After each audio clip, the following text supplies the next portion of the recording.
મહાદેવ મહાદેવ બધાને રામ રામ ને સીતારામ. તો ચલો આજે મિત્રો થોડોક સમય લાગી ગયો છે, કેમ કે હવે ભગવાન પાણી બધા કુંડાને ભરી દે છે. હવે આજે ભોજન લઈને આવ્યા છે કે ચલો આજે આટો મારવી આપણે પંછીઓનો. અત્યારે હું તો આ બે દીથા વરસાદનું ફૂલ આગાહી છે, એટલે આપણે તો જમવા વયા જાય ટાઈમ ટુ ટાઈમ, પણ આ લોકોને હું તો ભીનું થઈ ગયું હોય એના લીધે જમવાની થોડીક તકલીફ પડે, એટલે હું કહું થોડીક શેડમાં સણ નાખી દેવી, જ્યાંથી કરીને પંછી લોકો ભોજન કરી લે. કેમ કે પંછી પણ રિહાય તો ગયા જ છે મારી હારી, કેમ કે સવારે તો સણ લાગે છે એમ તો મિત્રો, જો નકર આ રીતે ભાગે નહીં, કાંઈ વાંધો નહીં. અને રિહાય એનો કોઈ આગળ મનવી લેવું આપણે.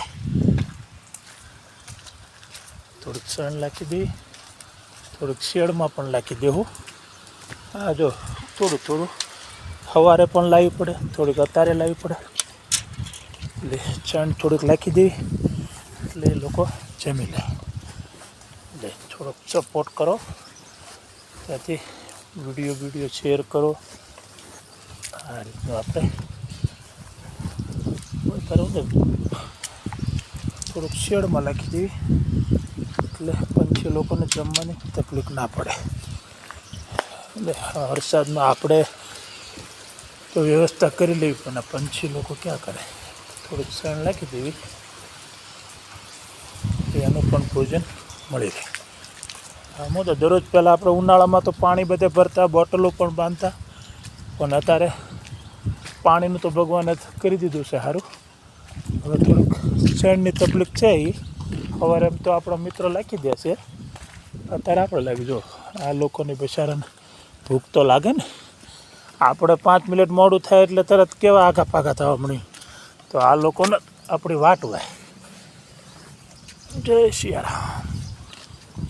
એટલે ભોજન પણ કરાવી દઈએ. વરસાદ પણ 2 દિવસથી આગાહી પ્રમાણે બંધ થયો જ નથી, પણ કાંઈ વાંધો નહીં.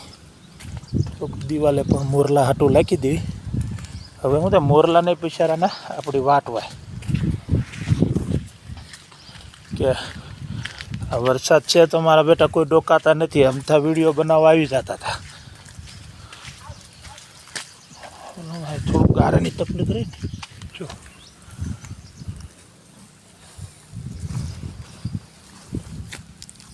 આ બધી શણ અત્યારે આગળ આવશે ને, કોયલ ને ચકલી બધું વીણી લે કે જમવાનું તો પગી જાય. પહેલાં તો આપણે આ કુંડાની એની તકલીફ હતી, હવે તો ભગવાન જો કેટલી દયા છે.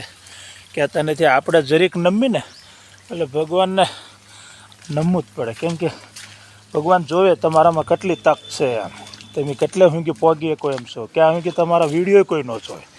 અને પછી એમ લાગે કે હવે ભગવાનને એમ થાય કે હવે આ સેવા પણ કરે છે, ખાલી વિડીયોનો મતલબ નથી, પછી આપણા વિડીયો ઉપડે. નકર આ વિડીયો તો હું 2 વર્ષથી બનું, સેવા પણ હું 10-12 વર્ષથી કરું છું, પણ બધે જમવા બગદાણા છે, ખોડિયાર મંદિર છે, બધે સેવામાં તો જ આવી જ છે, પણ આ સેવા એક ભગવાને મને બહુ સારી સૂઝ કીધું કે હવે તું આ કર, આમાં તારી માટે બહુ ફાયદો. એટલે બને એટલો શેર કરો, સપોર્ટ કરો. બધાને રામ રામ ને મારા બાપા સીતારામ. બધાને બાપા સીતારામ. તમે જગ્યા જુઓ, અમારા મહાદેવની પણ ફૂલ દયા છે.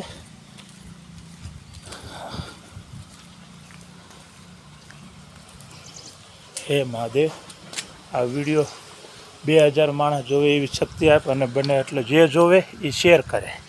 બાપા સીતારામ.